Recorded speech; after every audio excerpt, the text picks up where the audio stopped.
November 2024 was a turning point. President Trump regained the White House. Republicans secured control of both the House and Senate. In Arizona, Governor Hobbs spent millions trying to flip the legislature blue. Only to see Republican majorities grow in both the Arizona House and Senate. We secured a 5-0 Republican Corporation Commission. Gained conservative majorities on city councils. And conservatives across the state felt a renewed hope. We know election night wins are only the beginning. But the club was determined to turn this historic moment into the foundation for an Arizona golden age. In the third year of divided government in Arizona, Hobbs continued to flounder. Broken budget. Mr. Speaker, this is pure mismanagement. And it doesn't stop there. What did Governor Hobbs do? She signed a budget that left that $20 million hole wide open. Or perhaps the governor had no clue that there was a $20 million hole in the budget because she's been asleep at the wheel. And instead of showing real leadership and taking responsibility for the mess she has created, the only thing she will do is just fire her staff, including her now former budget director. Either way, Mr. Speaker, there is a demonstrated pattern that has been established here, a dangerous pattern. How long are we supposed to wait while Governor Hobbs learns how to do this job? Year one was supposed to be the learning curve, but here we are, still watching this administration stumble. Breaking the law. The person who is responsible for the predicament that is facing DDD is Governor Katie Point of order. Hobbs. Governor Katie Hobbs decided to move forward on a proposal without appropriate legislative authority, without appropriate appropriations, and she has bankrupted this program. Make no mistake about it. You know it. I know it. No, we don't. Everyone at this Capitol knows. Monumental incompetence. Now, unfortunately for the people of Arizona, that lack of executive functioning skills came to full bear, on display for all to see when $2 million, 2 million hard-earned tax dollars, were wired to essentially a Nigerian prince. Now, it wasn't an actual Nigerian prince, but it might as well have been. It was fraudsters, because the executive in charge of the department didn't have the necessary skills to put in place the proper protocols and procedures to protect the hard-earned dollars that they've been asked to steward. The people of Arizona demand that we have competence in these roles. More corruption and pay to play. The governor yanked the chain and withdrew the tourism nominee for $750,000 of misspent priorities. The logo, the terrible state logo for $750,000 was all it took to get that nominee withdrawn by the 9th floor. But a loser governor and bare majorities at the legislature doesn't necessarily mean bigger victories.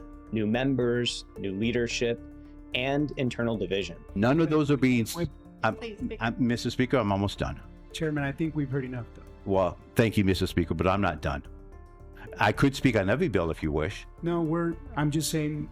Would you like me to speak on every bill or finish my speaking? There may be other members too. I'm happy to answer every question from every member, including you, Mr. Speaker. The House and the Senate clashed. But in my entire time down here, which is fairly considerable, I cannot remember a single time a chamber made a motion to sine die when we had not passed a budget. With all due respect, it is entirely inappropriate for one chamber to do that to another chamber. So a unilateral decision by the Senate to try to adjourn the session when the House has not even voted on the budget we just passed moments ago is completely inappropriate. It is antagonistic, and it is, if I were them, quite insulting. And sometimes they lost sight of the real common enemy. The result? A bloated Hobbs budget passed. Hobbs secured 25 new executive appointments. School choice protections and a DEI ban never reached the ballot. Still, as grassroots conservatives, we kept our eye on the prize.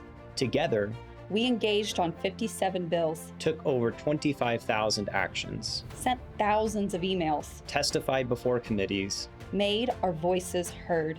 Together, we scored big wins. Terminated Hobbs tax credit scheme. We are about to adjourn this session when we have failed to extend the state low-income housing tax credit. And yet we are allowing this to expire, becoming the first state in the nation to create a state-level low-income housing tax credit and then allow it to expire. Block unconstitutional taxes. HB 2873 somehow finds a way to make special taxing districts even worse. Hate to be the party pooper and pull out the Arizona Constitution, but that seems to be my job around here, so I guess I'll do it. HB 2873 also allows industry actors with a vote of a governmental body to force their competitors into association with them. Make your competitors pay taxes to you. It's a neat trick. And of course, the bill, even as amended, violates the gift clause by granting tax money to private industry participants to help them squeeze out their competitors. And here's the kicker. It's taxation without representation because you don't get to vote for the board of the nonprofit that now has taxing authority. Despite angry opposition from commissioners, and then you take the same energy to the legislature and have no backbone to tell your masters no, who apparently just order legislation like a pizza. You want to talk about undue influence? And I hope they're watching right now because you're opportunistic bullies. passed a bill to shut the revolving door at the Corporation Commission.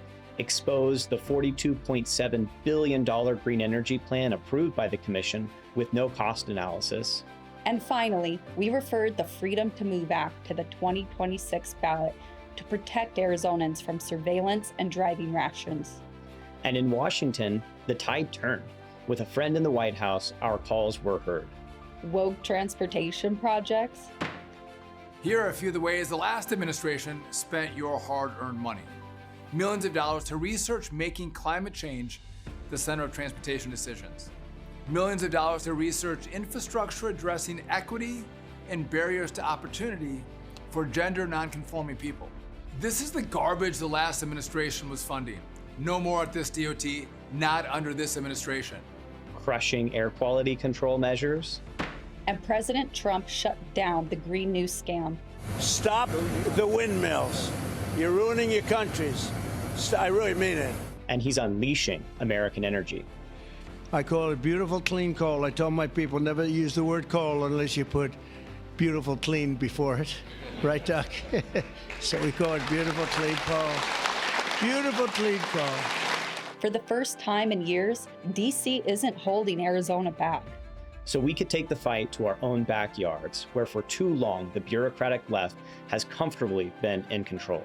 In Prescott, we defeated a woke general plan. And in Scottsdale, we repealed a Green New scam plan. Residents who study the plan tell me they're disturbed by its contents when they learn that the prior city council majority voted to empower city government to begin enjoining a reduction in your household trash output by 90% within 15 years, restricting your electrical usage regardless of power source, restricting water usage for single-family homes. When conservatives show up, even at City Hall, we win. But the battle isn't over. Our golden age has only just begun. We are one people, one family, and one glorious nation under God. We will never give in. We will never give up. We will never back down. We will never, ever surrender. We will fight, fight, fight, and we will win, win, win. Big fights are on the horizon. Together, we can unlock Arizona's golden age and keep AZ free.